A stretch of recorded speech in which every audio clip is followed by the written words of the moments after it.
What do you do when someone sends you a violent threat in a Facebook message or public post?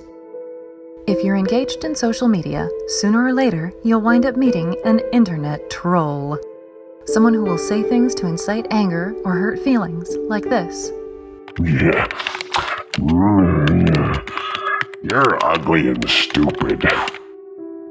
There's not a lot you can do about most colorful banter like that on Facebook. But what can you do when it takes a different turn?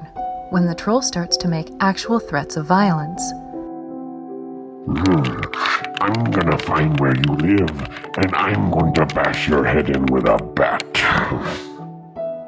If someone makes a violent threat, whether they are serious or not, you need to take a few steps.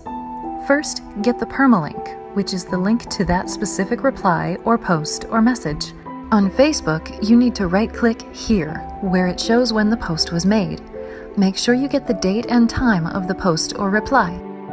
Copy the link and get a copy of it. It usually says permalink in the link. For messages, just copy the URL from the top of your browser. Now, report the post to Facebook by clicking Here and following the instructions. There are billions of people using Facebook, and unfortunately, they do not make these threats a high priority. What you really need to do is call your local police. You don't need to dial 911, but you do need to fill out an actual police report. Making a violent threat is a crime. Cybercrimes are still very new to law enforcement, so they may not have a procedure in place to do anything except take the report. What you can then do is ask them to call Facebook's Law Enforcement Only hotline.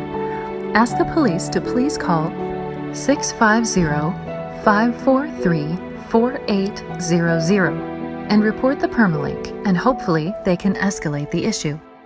If the troll continues to make threats of physical harm, then it's time to think about a protective order. I'm going to find you and kill you. Take your police reports to your city prosecutor and file for a protective order. Just remember, you never know when things can go from social media into the real world. Better to take precautions and take the time to document things that are out of the ordinary, like violent threats.